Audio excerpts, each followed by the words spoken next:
All right, complete the do now, please.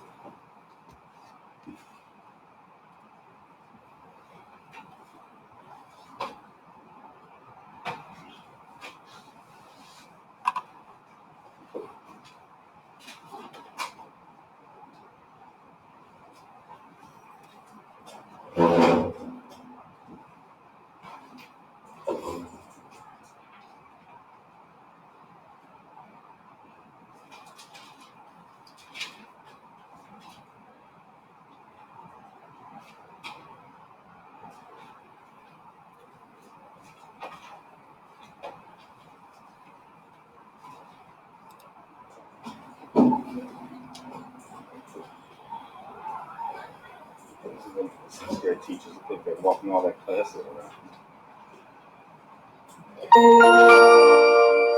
All right, first question. What are some events or features that can result from plate movement? We talked about these yesterday. Remember, I had you guys doing an illustration of the 3 types of plate boundaries, and then you were supposed to tell me what would result from that type of plate boundary. So, what's that? So you're saying pulling apart. Okay, so what type of feature would be created there?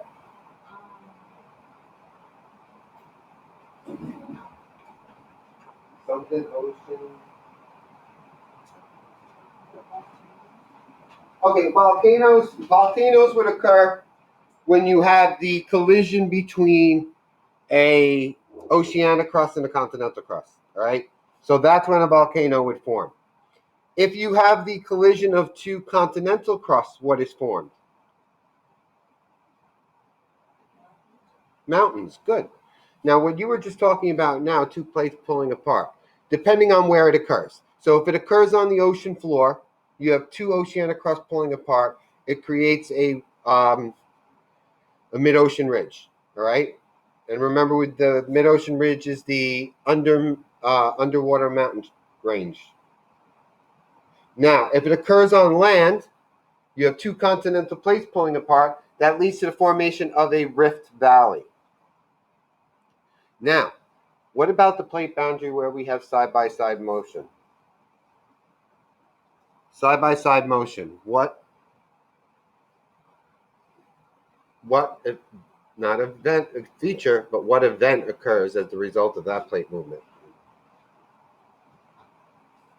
We've already gone over volcanoes. We've gone over earthquakes, rift valleys, mid-ocean ridges. What's the one thing that we talked about yesterday that still has not been mentioned yet? A lot of these occur in California. Earthquakes, excellent, yes. All right, so second question, 3 types of plate boundaries. What are they?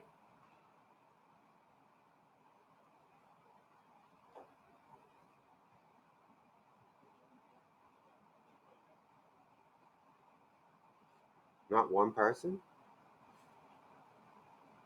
Remember, the words for the 2 types of plate boundaries means the direction in which they're moving. So, again, when I have 2 plates colliding, that is called a convergent boundary. Converge means to come together. So if it comes apart, it's not converging, it is diverging. So a divergent boundary is where 2 plates move apart. And then the side-by-side motion, like the one that's found in California, that is a transform boundary. Transform boundary. Okay, so open up your notes if you haven't already done so. Now, this first slide that we're going over, we already basically went over it. Where is it? Oh, no.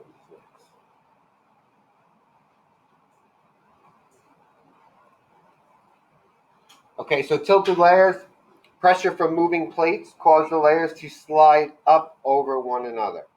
So this piece of rock here is actually sliding up over this piece of rock here.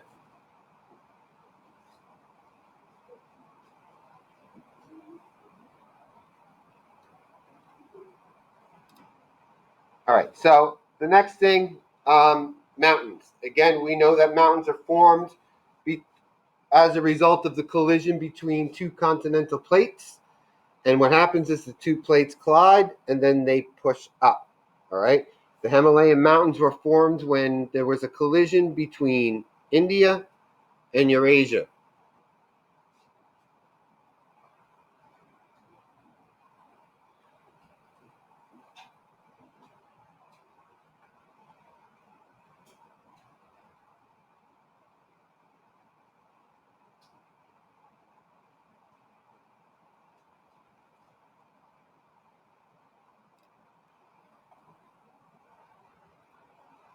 All right, so when plates collide at plate boundaries and lift up, this is what leads to the formation of a mountain.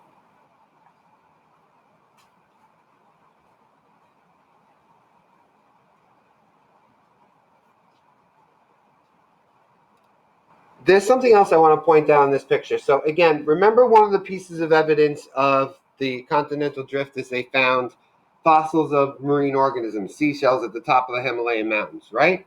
So look at this animation here. Before these two plates collide, there was an ocean in between them. So when they collide and push up, they're basically everything they're pushing up would have been the ocean floor. That's why we do find those seashells at the top of the Himalayan mountains. All right, so I just want to show you a quick video clip. Here, there we go. Some faults occur near the Earth's surface, and over millions of years and countless earthquakes, one side of the fault may rise above the other side. Uplifted sections may rise miles into the sky. They are called mountains, fault block mountains. These mountains in Wyoming are good examples of fault block mountains. They rise nearly 2 miles over the valley beneath them. This line shows how one section of the Earth's crust has risen above another section. Mountains are the highest places on Earth and are dramatic evidence of the great forces at work in our planet. Many of the world's great mountains were formed when one block of crust rose above another, but other mountains were formed in a different way. Millions of years ago, the plate carrying India collided with the Eurasian plate. Over millions of years, the Earth's crust was squeezed into folds more than 5 miles high. The mountains created in this collision are called the Himalayas and are the highest mountains in the world. You can make your own folded mountains simply by squeezing the ends of some towels together. The Earth's crust will fold, just as these towels will. It's not always easy to see the folds because the mountains have been worn into jagged peaks by the effects of water, wind, and ice. But if you look closely, you can see how rock has been folded under the great stresses caused by moving plates.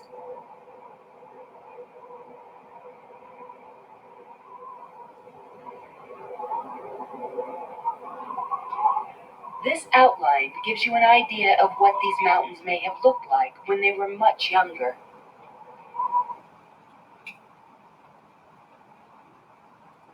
Okay. All right, so the next thing I want to talk about is earthquakes. So most of your earthquakes are associated with the transform boundaries, the ones that move side by side, like the San Andreas Fault in California. So remember, a plate boundary is where two plates are up against one another, right? And in a transform boundary, I have one moving in one direction, one moving in the opposite direction side by side. But if you were to peel that plate boundary apart and look at the sides are jagged with big boulders. They're not smooth surfaces on the inside of the plate. So what happens is, as the plate is trying to move, it gets caught up on these big boulders. Eventually, over time, stress builds up. And when enough stress builds up, that rock breaks, causing the plate to thrust forward. And basically, that's what an earthquake is. So when that happens, seismic waves are released. Those are the waves that cause the ground to shake.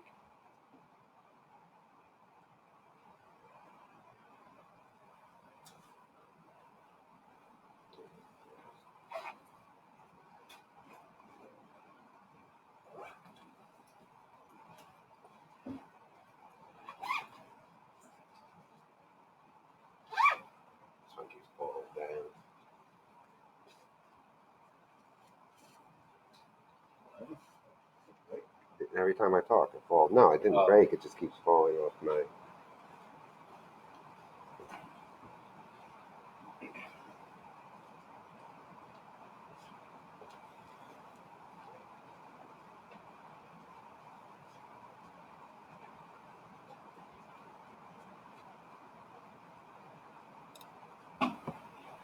Okay.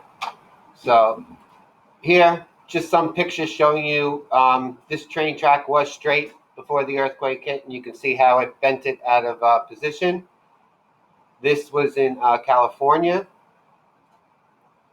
Again, some street damage. Bridges are also very vulnerable when it comes to earthquakes. This is in, I believe, Japan or Korea. Again, as a result of the earthquake, the building toppled. This here is called a seismograph. And this is the, basically this is the machine that measures the seismic waves. It tells you how strong an earthquake was. So the scale that we use in the United States is called the Richter scale, all right? So like if it's a 3 or below on the Richter scale, you can't feel it. It's happening, but you just can't feel it. You only feel it when it gets above 3 on the Richter scale, all right? So the highest you can go on the Richter scale is 10. There's never been a 10, but there has been high 9s, 9.3, 9.4, 9.5. And when you have an earthquake and anything over, really, anything over 6 is considered a major earthquake. When you get into 7s, 8s, that's just a devastating earthquake.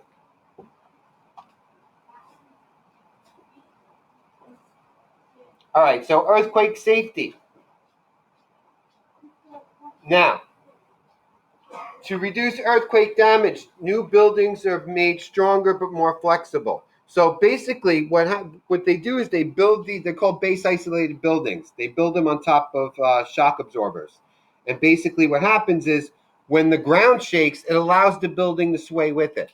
Because if the building is solid to the ground, that shaking is going to result in the building being damaged. But if the building is allowed to sway with the ground, that protects the building. The best way to protect yourself during an earthquake is to drop, cover, and hold. So basically, you want to hold the back of your neck and head just to prevent any brain damage or spinal cord damage. If you're near a table, get underneath the table. You want to crouch against an inner wall. So what would be considered an inner wall in this classroom? You consider that an inner wall, but what would be more wise? There's 2 inner walls in this classroom, but which one would make more sense? What do you want to stay away from? You want to stay away from the windows, absolutely, because you're going to have broken glass, flying glass.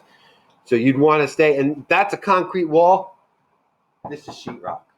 That's stronger. Now, if you live in places like California, you probably already have one of these prepared, and it's earthquake preparedness kit. So basically, you know how you guys would prepare for a hurricane? You know, stock up on the bottled water, canned food, and batteries, flashlights, radio, etc. That's what an earthquake kit would contain. Same basic things. Now, also what they do in the homes of places in earthquake-prone areas like California is like your dressers, your bookcases, they bolt them to the wall. That way, when there is an earthquake, those items don't fall down.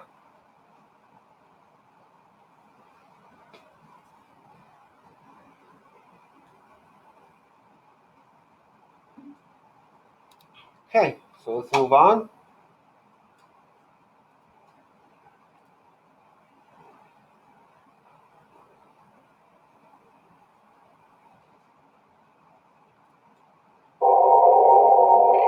Some cracks in the Earth's crust are called faults, and faults are places that are important to scientists. One side of the fault tries to move in one direction. The other side may try to move in the opposite direction. But the 2 sides are locked in place. They can't move until enough stress builds up to move them. If you bend a stick slowly, you will find it won't break until sufficient stress builds up.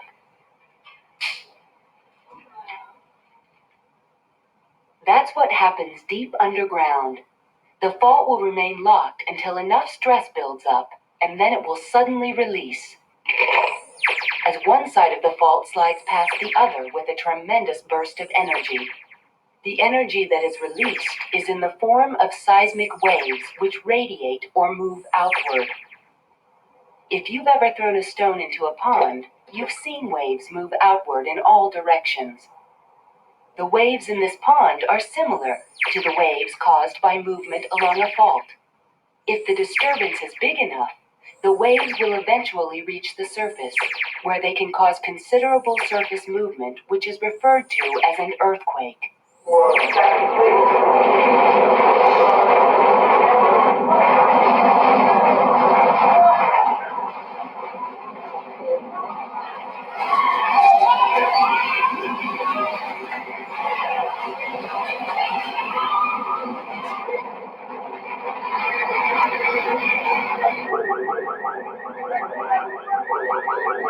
Each year, there are thousands of earthquakes throughout the world.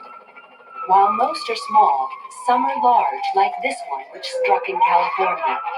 While it lasted only 15 seconds, 67 people were killed and damage was widespread.